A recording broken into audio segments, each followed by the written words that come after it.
Nadie que miró a María ese día podía imaginar la tormenta que enfrentaba en su interior. La enorme barriga de 7 meses ya dificultaba cada paso, pero lo que realmente pesaba era la traición escrita en el papel que Juan había dejado sobre la mesa de madera agrietada, la venta de toda la finca. María se quedó allí, mirando la choza de barro medio derrumbada, sintiendo un vacío que parecía no caber dentro de ella. No había dinero, no había futuro, ni siquiera había una estufa que funcionara. Lo único que quedó fue ese trozo de tierra seca y el olor a humo que nunca abandonó su ropa. Aún así, en un rincón oculto de su corazón, sentía un pequeño hilo de terquedad. No se rendiría, ni para ella, ni para el niño que pronto vendría al mundo. Su cabeza daba vueltas y su cuerpo pedía descanso, pero María se negaba a desplomarse. Fue detrás de la casita, donde el suelo duro se agrietaba por estar tan seco, y cavó con sus manos un hoyo que pudo contener un pequeño fuego. Eso fue todo lo que pudimos hacer. Recogió unas ramitas que el viento había esparcido por el suelo y con un trozo de tela vieja consiguió encender una tímida llama. Asó una mazorca de maíz que había guardado por instinto. El humo se elevaba, picándole los ojos, pero el olor a maíz quemado le traía recuerdos entrañables. De la infancia, de los tiempos antes de que la vida lo arruinara todo. Fue allí, mientras masticaba lentamente el maíz tostado, que apareció doña Cefa, proveniente del camino polvoriento, llevando en las manos una palangana de bronce. Al principio, a María le sorprendió la presencia de la vieja cocinera, conocida por su lengua afilada y sus modales mandonos. Doña Cefa miraba la escena con una mezcla de desaprobación y lástima. Aquella choza de barro, la enorme barriga de María, el agujero improvisado con el fuego humeante, el maíz medio quemado en sus manos temblorosas. Sin mucha cortesía le preguntó qué hacía allí, sola. María, cuyo orgullo ya estaba herido hasta el fondo, contuvo la respuesta que tenía atrapada en la garganta. Él simplemente bajó la cabeza y comenzó a jugar con las hojas de maíz como si eso fuera lo más importante del mundo. Doña Cefa, tal vez viendo en la muchacha un recuerdo de sí misma, se aclaró la garganta y dijo, un tanto hoscamente, que la cocina de Facenda Nova necesitaba ayuda y que ella podía empezar a la mañana siguiente si quería. No era un gran salario, pero al menos habría comida y un lugar donde trabajar. María, con los ojos ardiendo por lágrimas que se negaban a caer, simplemente asintió. Aquella oferta fue como un salvavidas lanzado al mar abierto para alguien que llevaba mucho tiempo ahogándose. Esa noche, María apenas durmió. Se acostó en el duro catre. El colchón parecía más bien una fina lona tirada encima de unas tablas torcidas, y se quedó mirando el techo de arcilla agrietada, escuchando la vieja madera crujir con el viento. Mi vientre estaba tan pesado que cambiar de posición parecía una tarea imposible. Pensó en su hijo, pensó en Juan y Lucia pasándolo bien en algún lugar de la ciudad, llenos del dinero que, hasta hacía poco, ella les había ayudado a ganar con tanto sacrificio. También pensó en el mañana, en el duro trabajo que le esperaba, pero en medio de todo ese tumulto había una chispa de fuerza que no se apagaba. Antes de quedarse dormida, o mejor dicho, antes de cerrar los ojos para fingir que dormía, María pasó lentamente su mano sobre su vientre y en silencio prometió que el niño nunca se avergonzaría de ella. No importaba lo que tuviera que hacer, ni el hambre, ni el cansancio, ni el desprecio de los demás la harían desistir. El sol aún no había asomado su rostro cuando María se ató el pañuelo en la cabeza. Se ajustó el vestido más holgado que tenía y siguió el camino de tierra hacia Facenda Nova. El suelo estaba todavía húmedo por el rocío de la mañana y los mosquitos atacaban sus piernas sin piedad, pero ella ni siquiera se quejaba. Cada paso me dolía, tanto por el peso de la barriga como por el miedo a lo que encontraría. La cocina de la finca era un mundo aparte. Humo por todas partes, olor a grasa vieja, ollas más grandes que ella, montones de patatas, yuca, frijoles esparcidos por todas partes, un calor que parecía venir directamente de las entrañas de la tierra. Doña Cefa, ya con el delantal atado y el ceño fruncido, entregó un cuchillo sin filo y apuntó al montón de patatas. Sin rodeos, dijo que María empezó por ahí. No hubo ninguna bienvenida, no hubo ninguna duda sobre cómo se sentía. Nada. Fue un trabajo duro y eso fue todo. Los demás empleados, dos jóvenes delgados y una mujer mayor que debía de tener unos 50 años, lanzaban miradas curiosas, algunas de ellas un poco de reojo. Allí nadie parecía dispuesto a facilitarle las cosas. Las horas parecían prolongarse interminablemente. Con cada patata pelada, la espalda le dolía, el estómago se le tensaba y el sudor le corría por los ojos quemándole. Hubo momentos en que María pensó que se iba a desmayar allí mismo, pero se mordió el labio, respiró profundamente y continuó. A veces su mano resbalaba y el cuchillo le cortaba un pequeño trozo de dedo, pero ni siquiera eso la detenía. Cuando finalmente el montón de patatas disminuyó, doña Cefa le ordenó llevar leña desde el almacén a la cocina. Era un trabajo duro para cualquiera, y más aún para una mujer en las últimas etapas del embarazo. Pero María no discutió. Apretó los dientes, cogió los haces de leña y se fue. El terreno irregular la hacía tropezarse todo el tiempo. Sentía el vientre como si pesara una tonelada y la cabeza le palpitaba de calor y cansancio. Pero dentro de ella había una certeza que nadie podía ver. No iba a darle a nadie el placer de verla caer. No después de todo lo que ya había perdido. Al final del primer día, María apenas podía sentir las piernas. Sus manos estaban cubiertas de nuevos callos. Su vestido estaba pegado a su cuerpo por el sudor y su espalda le dolía como si la hubieran golpeado. Doña Cefa, sin mucha ceremonia, le arrojó una taza de aluminio con café flojo y una rebanada de pan duro. María sostuvo la taza con ambas manos, sintiendo el calor del líquido caliente calentando sus dedos heridos. No era suficiente comida para llenar tu estómago, pero era lo que tenías. Sentada en una vieja caja en un rincón de la cocina, observaba a los demás trabajadores reír y hablar entre ellos como si ella ni siquiera estuviera allí. Nadie me ofreció compañía, nadie inició una conversación. Ella era la outsider, la mujer embarazada abandonada, la pobrecita a la que todos evitaban para no coger la mala suerte. En el fondo, María sabía que si quería ganarse el respeto allí, tendría que hacer mucho más que cargar leña y pelar patatas. Fue cuando vio un montón de restos de yuca abandonados en un rincón, casi pudriéndose, que se le ocurrió la idea. Todo iba a ir a la basura, ya que no había forma de convertirlo en un plato para el jefe, pero para María fue una oportunidad. Con un trozo de tela rasgada que encontró debajo del fregadero, improvisó un colador.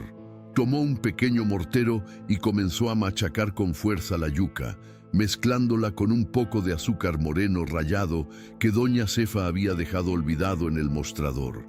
Trabajó rápidamente, mientras los demás no miraban, sintiendo que su corazón se aceleraba por los nervios. En menos de media hora, moldeó la masa ligeramente blanda sobre una bandeja de hierro. La dispuso lo mejor que pudo y la metió en el horno de leña, robando un poco de espacio en un rincón.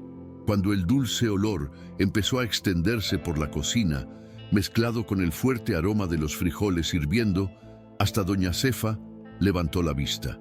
Ella no dijo nada, pero María se dio cuenta. Había logrado llamar la atención. La torta de yuca salió un poco torcida, un poco seca, pero al primer bocado, los trabajadores sonrieron con las comisuras de los labios.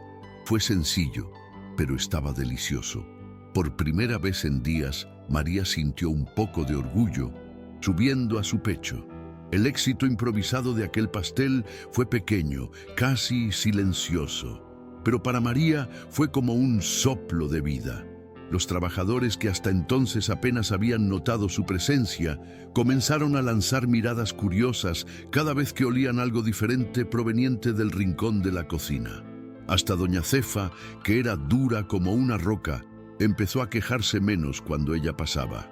En los días siguientes, María comenzó a guardar todos los sobrantes, trocitos de calabaza, algunas virutas de azúcar moreno, incluso un poco de leche cuajada que encontró al fondo del cobertizo.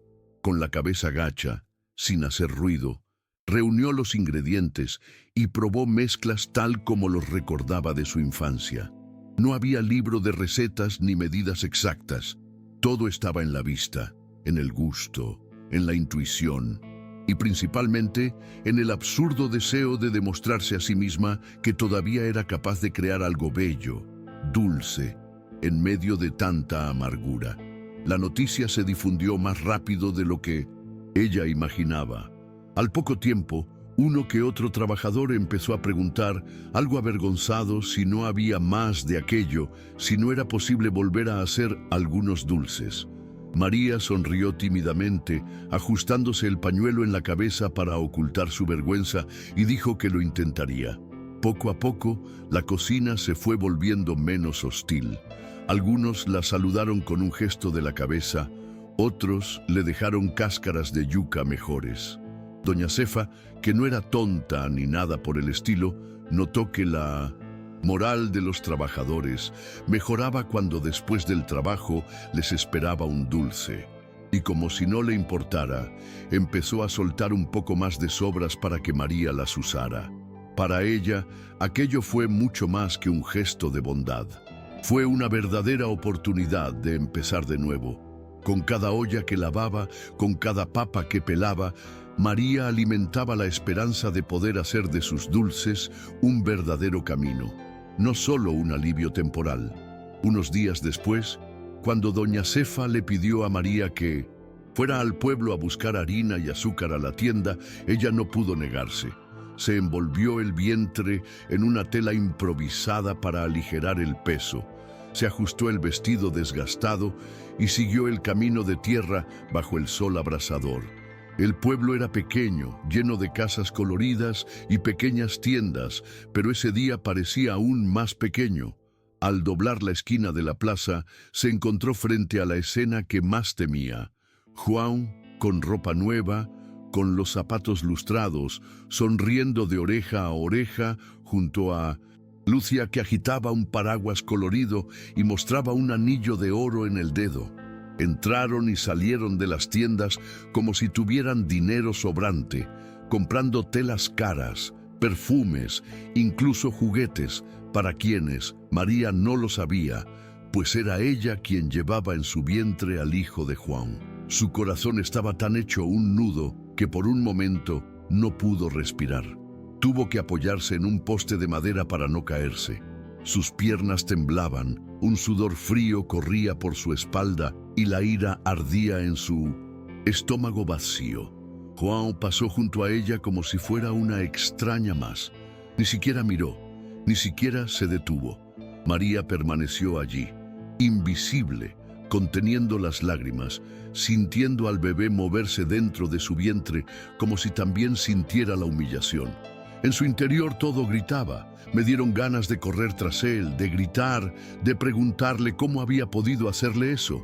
Pero al mismo tiempo, una pequeña y firme voz susurró en su interior: no desperdicies tu fuerza en quienes no la merecen. Con los ojos ardiendo, María se ajustó el pañuelo en la cabeza, sujetó con fuerza el paquete de harina y azúcar y les dio la espalda. En ese momento, algo cambió. Ya no se trataba solo de sobrevivir.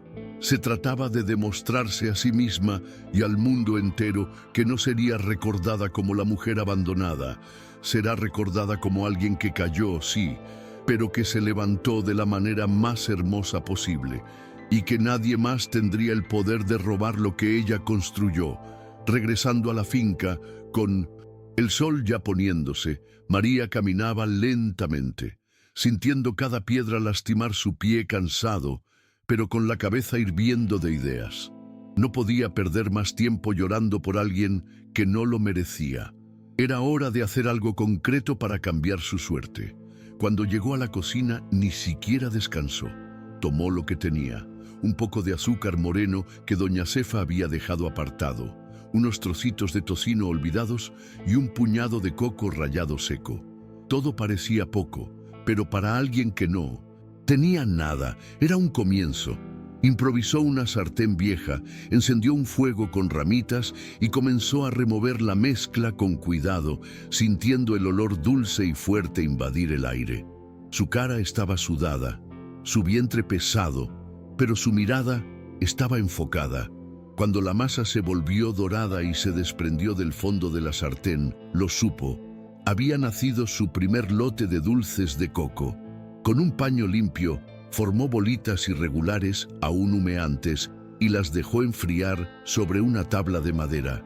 No eran perfectos, pero olían tan bien que hasta doña Cefa, al pasar refunfuñando por la cocina, dejó escapar un apagado A la mañana siguiente, María llenó una cesta improvisada, hecha con un cubo roto forrado con tela, y se dirigió a los trabajadores, que estaban reunidos en el patio esperando la orden de trabajo. Llegó tímidamente, casi disculpándose por existir, pero pronto ofreció dulces de coco frescos, baratos. Al principio, la miraron con recelo, como quien ve algo nuevo y no sabe si... Pero el olor hablaba más fuerte. Uno de ellos, chico, dio el primer bocado y sonrió ampliamente. Le faltaban 2 dientes frontales. Poco después, fue uno tras otro. En menos de media hora, María vendió todos los dulces de coco que tenía. Regresó a la cocina con unas pequeñas monedas en el bolsillo y un nuevo brillo en los ojos. Por primera vez en mucho tiempo, sintió que tal vez, solo tal vez, podía darle la vuelta a la situación. Con la pequeña cantidad de dinero de los primeros dulces de coco vendidos, María ya comenzó a planificar los próximos lotes. Pero ella sabía que si quería producir de verdad, el agujero en la tierra donde cocinaba no sería suficiente. La vieja y agrietada estufa de adobe en la esquina de la casa parecía más un monumento abandonado que cualquier otra cosa.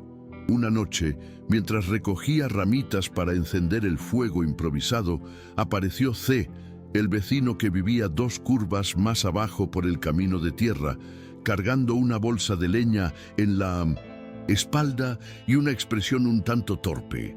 Dijo que había visto humo saliendo de la pequeña casa y pensó que podía ayudar. María, que desconfiaba de todo y de todos, dudó, pero estaba tan cansada que terminó aceptando. C. era uno de esos hombres sencillos, de voz suave, que parecía llevar una vieja tristeza en sus ojos. Sin decir muchas palabras, dejó caer la leña al suelo y se quedó mirando la estufa rota como si estuviera evaluando una herida abierta. Al día siguiente, se regresó con algunas herramientas viejas, algunas tejas de barro y una disposición que María no había visto en nadie desde hacía mucho tiempo. Le explicó que sabía un poco de reparaciones y que podía intentar arreglar la estufa si ella quería. María no lo pensó 2 veces. Tomaron arcilla del patio, la mezclaron con paja seca y comenzaron a tapar las grietas. El trabajo era duro, más aún para ella, embarazada y con una barriga enorme. Pero de alguna manera trajo nueva energía a esa casa caída. Mientras se batía arcilla en las paredes del horno, María cuidaba el fuego y les preparaba un café flojo. Era una escena sencilla, sin grandes líneas, pero llena de significado. En 2 días la estufa volvió a funcionar. Cuando María encendió el primer fuego y sintió la fuerte llama crepitar bajo la olla de hierro, no pudo contener las lágrimas. Fue un grito silencioso, de alivio, de gratitud, de esperanza. En aquella estufa encendida, vio mucho más que una manera de cocinar. Vio una posibilidad concreta de cambiar su propia historia. La alegría de ver la estufa apenas funcionando cabía en el pecho de María, pero la vida parecía disfrutar poniendo a prueba su resistencia. 2 días después de que logré hornear el primer lote de verdaderos dulces de coco en la nueva estufa, un jeep oxidado se detuvo frente a la casa. De ella bajó un hombre gordo, con sombrero de paja y mirada dura, el señor Ottavio, el nuevo propietario del terreno. Sin andarse con rodeos, dio una palmada seca y con un papel arrugado en las manos anunció: María tenía 30 días para desalojar el terreno. João, antes de desaparecer, había vendido la casa, el terreno, todo. Cada rincón de aquella miserable choza tenía ahora un nuevo dueño, y ese dueño no quería tener nada que ver con la caridad. María intentó discutir, dijo que estaba embarazada, que no tenía dónde ir, pero don Octavio fue categórico: o pagaba el alquiler o se iba. Cuando se dio la vuelta y subió al jeep, dejando atrás el polvo rojo que se levantaba, María se sentó en el borde de la estufa, sin fuerzas ni para llorar. Fue como si la vida volviera a quitarle el suelo bajo los pies, justo cuando ella estaba empezando a construir algo. Durante horas permaneció allí, mirando al vacío, sintiendo al bebé moviéndose dentro de ella como pidiéndole que no se rindiera. En medio de aquella angustia surgió una idea atrevida, casi desesperada. Si don Octavio quería dinero, se lo daría. Y lo que es más, sería trabajo, produciría un producto. De alguna manera, convertiría esto en una negociación. Al día siguiente, respirando profundamente y ajustándose el viejo vestido, fue a la finca de seu Ottavio. Habló con firmeza, con un coraje que no sabía de dónde venía. Propuso pagar 50 reales al mes y entregar cada semana una canasta llena de dulces. El señor Ottavio se rascó la barbilla, desconfiado, pero en el fondo veía una ventaja: recibir dinero y dulces sin tener que trabajar. Y así, con la cabeza bien alta, María compró su primer mandato con 1900. Dignidad. Con el acuerdo con seu Ottavio firmado, María sabía que no podía dudar más. Cada caramelo de coco, cada trocito de dulce era ahora más que un alimento. Era la diferencia entre tener un techo o ser arrojada a la calle con un bebé en camino. La primera mañana se levantó a oscuras, cuando apenas cantaba el gallo, y empezó a preparar todo en el horno recién reparado. Mezcló el azúcar moreno con la poca leche que logró intercambiar con un vecino por unas mazorcas de maíz. El dulce olor invadió la casita, mientras ella, con la barriga pesada, moldeaba dulces de coco con todo el cuidado del mundo. Una vez que todo estuvo listo, improvisó una cesta más grande, forrada con retales de colores que le había regalado doña Cefa. Atándose un cinturón apretado alrededor del vientre para soportar su peso, se puso en camino a pie hacia la feria del pueblo. El camino era largo, el polvo se levantaba y se pegaba al sudor de su rostro, pero María caminaba como si supiera que cada paso era un paso en la subida a la vida. Al llegar a la feria, fue recibida con miradas curiosas e incluso algunos susurros maliciosos. Muchos allí conocían la historia de la traición de João, y la pequeña aldea se apresuró a difundir la vergüenza. Pero María no bajó la cabeza. Con la sonrisa más fuerte que pudo reunir, fue de puesto en puesto ofreciendo sus dulces de coco y sus primeros brigadeiros improvisados, una receta que adaptó cambiando la leche condensada por leche cuajada y mucho azúcar moreno. Al principio casi nadie lo compró por considerarlo caro o por desconfianza respecto a su origen, pero solo hizo falta que un niño tirara de la falda de su madre mientras lloriqueaba por un dulce para que se realizara la primera venta. Luego, otra señora los probó y compró 3 más para llevar a casa. Poco a poco, de boca en boca, el sabor sencillo y fuerte de los dulces de María empezó a conquistar. Así se acercó doña Clara, dueña de la panadería más concurrida del pueblo. Probó allí mismo un caramelo de coco, cerró los ojos con placer y, sin pestañear, le propuso a María que le entregara una docena cada semana. Ese mismo día, seu Jorge, el dueño del almacén, vio el movimiento y llamó a María para hablar. También quería un envío semanal. Era poco, era sencillo, pero para María era un contrato. Era un futuro que empezaba a tomar forma. A partir de ese día, la vida de María se convirtió en una carrera contra el tiempo y contra su propio cuerpo cansado. Se despertó antes del amanecer y, aun con la barriga casi a punto de reventar, machacó yuca, ralló coco y movió pesadas ollas de azúcar morena con el brazo, todo ella sola.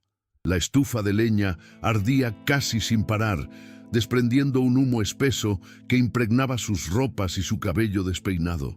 La pequeña casa parecía aún más pequeña, llena de cestas de dulces preparados, cajas de cartón improvisadas para envolver los dulces de coco y paños extendidos para refrescar a los brigadeiros.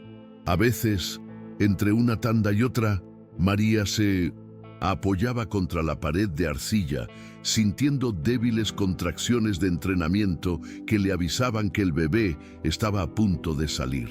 Pero ella no se detuvo. Ella sabía que cada dulce entregado era otro pedazo de hogar garantizado, otro día de seguridad para ella y para el hijo que pronto llegaría. No había lugar para la pereza, el miedo ni el arrepentimiento.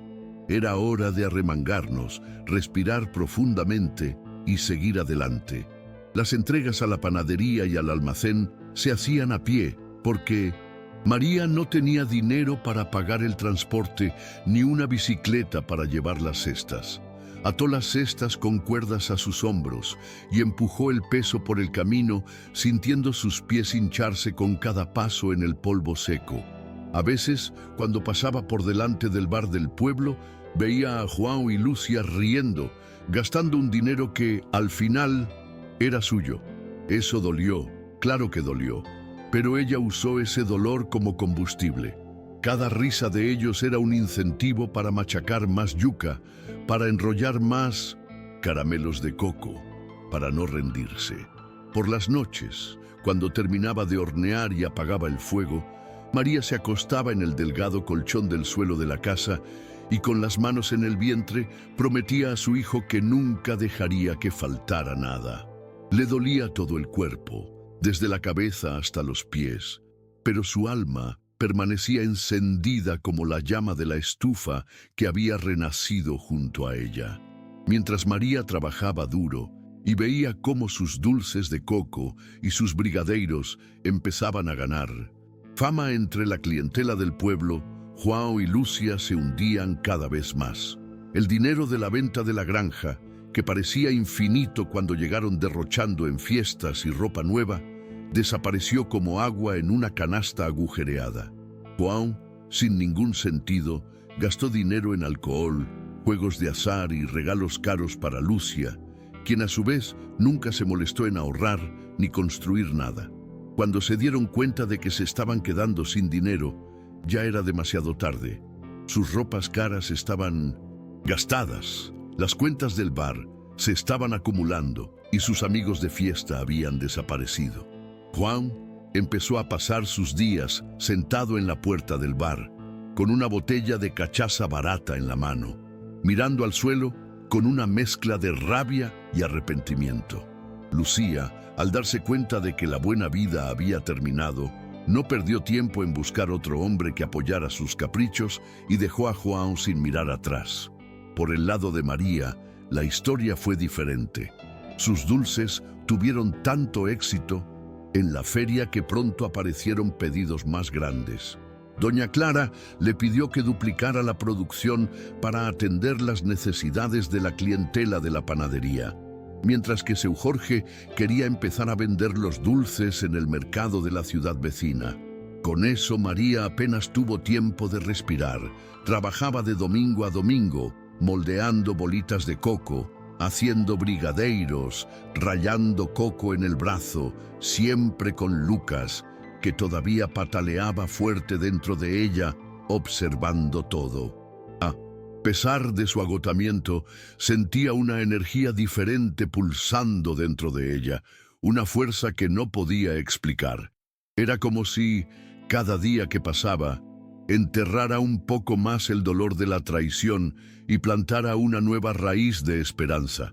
Incluso, cuando encontró a João deambulando por el mercado sucio y borracho, pidiendo crédito en los puestos, María mantuvo la mirada fija. No sentí odio ni lástima. Sentí orgullo por la persona en la que se estaba convirtiendo. El día en que Juan cayó de rodillas ante María quedó grabado en la memoria de quienes lo presenciaron. Era día de mercado y María estaba montando su puesto improvisado, ordenando las cestas de dulces frescos que llevaba en la espalda, cuando vio acercarse aquella figura delgada, sucia y tambaleante.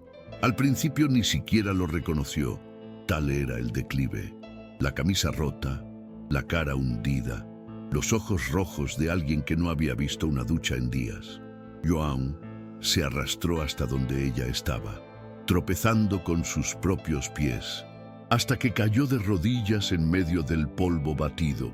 La gente alrededor se detuvo a mirar, algunos murmurando, otros girando la cara avergonzados. João lloró profusamente, sus palabras se entrecortaban de tanto sollozar. Pidió perdón, dijo que había sido un idiota, que lo había perdido todo, que solo quería una oportunidad para empezar de nuevo. Fue una escena triste, de esas que dejan un nudo en la garganta incluso a quienes no conocen la historia. María lo miró allí, en el suelo tan pequeño, tan lejos de aquel hombre arrogante que un día la abandonó con una barriga de 7 meses y una casa cayéndose a pedazos. Su corazón, que ya dolía tanto, ahora estaba en paz. No había odio, no había ningún deseo de humillar, solo existía la certeza de que el tiempo y la vida habían hecho justicia de la manera correcta. Con el vientre ya demasiado pesado, con una mano apoyada en la espalda baja, dolorida, se agachó lentamente, dejó la cesta en el suelo y dijo con voz firme, sin ira ni compasión: «No, João, construí todo esto sin ti, y es sin ti que seguiré adelante». Esas palabras golpearon como un martillo. João se quedó allí, arrodillado, viéndola recoger sus dulces, arreglarse la barriga con las manos y alejarse, con la cabeza bien alta, sin mirar jamás atrás. Cualquiera que vio aquella escena lo sabía. Allí terminaba la historia de un abandono y comenzaba la historia de una victoria. El nacimiento de María se produjo una noche en la que el cielo parecía caer sobre la tierra.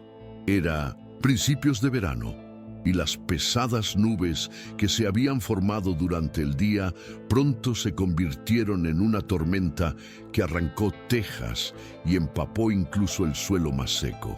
María había pasado el día trabajando como una hormiga, preparando un lote extra de dulces para entregar al final de la semana. Sentía algunas punzadas de vez en cuando, pero pensé que aún faltaban algunos días para que naciera Lucas. Cuando llegó la primera contracción fuerte, doblándose el cuerpo en medio de la cocina, María comprendió que el momento había llegado y más rápido de lo esperado. Intentó mantener la calma, pero el dolor llegaba como olas, cada vez más fuertes, y sabía que no tendría tiempo de llegar al hospital de la ciudad. Sola, bajo el ruido ensordecedor de la lluvia, golpeando las tejas sueltas, María encendió el fuego con los últimos troncos de leña, sacó unos paños limpios y se preparó para lo que estaba por venir.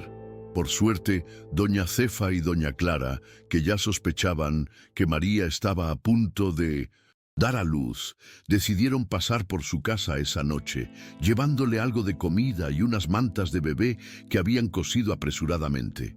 Cuando llegaron, encontraron a María arrodillada en el suelo de tierra, sudando frío, con contracciones una tras otra. Sin perder tiempo, los dos se arremangaron y tomaron el control de la situación como dos parteras de guerra. Doña Cefa hervía agua en la vieja estufa de leña, mientras doña Clara sostenía a María por los hombros, susurrándole palabras de fuerza al Oído. La luz de un farol colgante iluminaba la escena de forma temblorosa, como si el mundo mismo estuviera en vilo esperando ver el nacimiento de aquel niño. Entre gritos de dolor, lágrimas y truenos, Lucas llegó al mundo. Fuerte, llorando fuerte, saludable. María, agotada, rompió a llorar, abrazando ese pequeño bulto cálido y lloroso como si abrazara la vida misma. Nada ni nadie podría quitarle ese momento. María no tuvo tiempo para descansar como merecía. 2 días después de dar a luz, con el cuerpo todavía dolorido y los puntos palpitando, ya estaba de pie y ordenando las ollas y los coladores. Lucas dormía acurrucado en un cabestrillo improvisado que ella ataba alrededor de su pecho, hecho con trozos de una sábana vieja. Con cada movimiento que hacía, el bebé emitía un suave gruñido, pero pronto volvió a acurrucarse. María sabía que no podía parar. Las órdenes no podían esperar, y ahora tenía una boca más que alimentar. Con los ojos hundidos por el cansancio, los brazos pesados y el cuerpo dolorido hasta la médula, rayó coco, removió el caldero, hizo rodar caramelo de coco en su brazo, mientras Lucas se balanceaba con sus pasos apresurados. Fue un esfuerzo sobrehumano, pero María no lo vio como sufrimiento, sino como supervivencia. Cada dulce de coco que elaboraba era un ladrillo más de la casita que soñaba construir para darle una vida mejor a su hijo. Las ferias siguieron siendo su principal atractivo, pero ahora, con Lucas, todo se volvió más difícil. María salía al amanecer, con la canasta de dulces en una mano y el bebé apretado contra el pecho, enfrentándose al barro, al sol abrasador y a las miradas curiosas. Muchos sintieron pena por ella, algunos ayudaron sosteniendo la canasta u ofreciendo un sorbo de agua. Otros simplemente observaban en silencio como aquella joven delgada, de ojos cansados, vendía sus dulces de coco con su hijo aferrado a su regazo. Doña Clara ayudó en lo que pudo, encargando cada vez más para la panadería, y don Jorge empezó a recoger dulces de su casa para venderlos en la tienda. Poco a poco, María recogió monedas en un frasco escondido debajo de la cama. Era pequeño, pero era suyo. Cada real que salvaba tenía sabor a conquista, a sangre, sudor y lágrimas. Y aún en los días en los que creía que no podría con ello, le bastaba mirar la carita de Lucas, durmiendo plácidamente contra su pecho, para encontrar fuerzas donde nunca imaginó que existían. El tarro de monedas debajo de la cama se estaba poniendo pesado. Cada dulce de coco vendido, cada canasta entregada, cada mercado enfrentado con Lucas atado al pecho, se transformaba en billetes arrugados y monedas contadas una a una en noches de silencio. 1 año después, María tenía suficiente dinero para pensar en grande. Una mañana calurosa, bajo un sol abrasador, tomó de la mano a Lucas, ahora un niño de pasos vacilantes, y fue al pueblo a hablar con Seu Benicio, el corredor de tierras. Encontró un pequeño y sencillo terreno, cerca de la carretera principal, pisoteado, con hierba hasta las rodillas y rodeado de alambre de púas torcido. Pero su sueño ya estaba a la vista. Después de mucha negociación, pago por adelantado y la promesa de más entregas de dulces para compensar la diferencia, María logró cerrar el trato. Ella regresó a casa llorando de alegría, Lucas riendo en sus brazos sin entender nada, mientras ella ya imaginaba lo que haría en ese pedazo de tierra seca. Con la ayuda de C, que nunca la abandonó en los momentos más difíciles, y con doña Cefa comandando las ollas y sartenes como una auténtica general de cocina, María comenzó a construir su cobertizo. Todo fue improvisado. Paredes de madera recuperada, baldosas donadas, pisos de tierra. Las estufas eran de ladrillo y barro, construidas a mano, una a una, con sudor y mucha conversación animada. No tenía lujos, pero sí muchos deseos. María se despertaba antes del amanecer, amasaba arcilla con los pies, cargaba tablones sobre sus hombros, todo con Lucas colgando de su cintura o jugando con piedritas en el suelo. Las noches las pasé planificando, viejos cuadernos llenos de recetas, facturas, ideas de etiquetas, y en medio del polvo, del cansancio y de las dificultades, nació Doces da María da Rosa. No era solo una fábrica de dulces, fue la materialización de cada lágrima tragada, de cada traición superada, de cada amanecer despertado con el sonido del llanto de Lucas.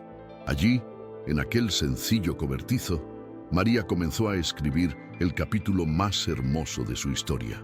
No tardó mucho en que la fama de los dulces de María da Rosa se extendiera más allá del pueblo.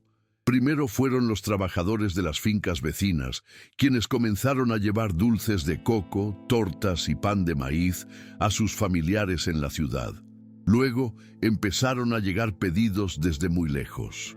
Un día, doña Francisca, dueña de una de las panaderías más grandes de la región, apareció en el almacén de María, con los zapatos clavados en el barro, la mirada atenta, saboreando cada dulce con una expresión que mezclaba sorpresa y placer.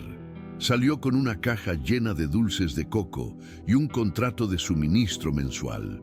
Fue el primer gran cambio de María. En poco tiempo, sus productos estaban en los estantes de panaderías, supermercados y almacenes de toda la ciudad. El nombre Doces da María da Rosa comenzó a difundirse de boca en boca, siempre acompañado de historias de lucha y superación. Quienes compraron sus dulces no solo se llevaron a casa el sabor, también se llevaron un pedacito de ese viaje de valentía. La vida de María cambió visiblemente. Ella dejó de llevar ella sola los dulces a la feria. Ahora tenía una vieja camioneta comprada con muchos ahorros y préstamos que usaba para hacer entregas más grandes. A Lucas, que ya tenía 4 años, se le vio corriendo entre las ollas y sartenes del cobertizo, comiendo a escondidas trozos de caramelo de coco y riendo sin parar. María permaneció sencilla, vistiendo ropa modesta y trabajando como si recién estuviera empezando, pero quienes la miraban desde afuera veían a una mujer que se había convertido en símbolo de fortaleza y esperanza. El señor Ottavio, quien una vez intentó desalojarla, se convirtió en un cliente fiel, comprando dulces cada semana para revenderlos en su tienda. Incluso, personas importantes de la ciudad insistieron en visitar la fábrica improvisada de la joven que no se dejó vencer. Y mientras todos celebraban su éxito, María sabía, en el fondo, que cada logro se hacía con sudor, cansancio y mucha fe. Pero ver a Lucas crecer feliz y saludable era la confirmación diaria de que todo había valido la pena. Fue en una tarde calurosa, mientras María revisaba un envío en el almacén, que apareció João. Delgado, con la ropa rota, el rostro marcado por el tiempo y los errores, entró por la puerta abierta sin hacer ruido. Algunos empleados dejaron de hacer lo que estaban haciendo, desconfiados, pero María lo reconoció inmediatamente. Su corazón se encogió, pero no por anhelo. Era la herida curada lo que le recordaba que alguna vez había dolido. João, sin fuerzas para ocultar su desesperación, cayó de rodillas allí mismo, sobre el suelo de tierra batida donde habían sido plantados tantos de sus sueños. Lloró, pidió perdón, habló de arrepentimiento, de hambre, de soledad. María lo miró con la serenidad de quien ya había ganado todas las guerras que importaban. Con voz firme, pero sin rencor, dijo que sí perdonaba, no por él, sino por ella misma, para no cargar con un peso que ya no cabía en su... Pero dejó claro que su lugar en su vida había quedado atrás, enterrado junto con el dolor, y que ahora su camino era diferente, iluminado por todo lo que había construido por sí misma. João salió de allí de la misma manera que entró, pequeño comparado con la inmensidad en que se había convertido María. y se quedó allí unos minutos, respirando profundamente, sintiendo el dulce olor que impregnaba el aire en el cobertizo, el olor a caramelo de coco, de un pastel horneándose, de un sueño hecho realidad. En el patio trasero, Lucas jugaba con coches de madera, riendo como si el mundo estuviera hecho solo de alegría. María se sentó en el borde de la puerta de la fábrica, secándose el sudor de la frente con el dorso de la mano, y dejó que su mirada recorriera la tierra que antes solo había sido maleza y ahora rebosaba de vida.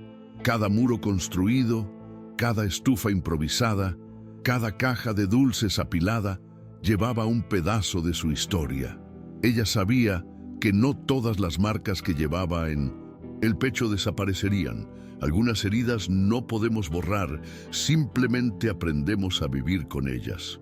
Pero en ese momento, con su hijo sonriendo y el dulce olor llenando todo a su alrededor, María comprendió realmente. El dolor se había convertido en fuerza, la pobreza se había convertido en conquista y la traición se había convertido en admiración. Ella ganó, y eso nadie se lo podría quitar.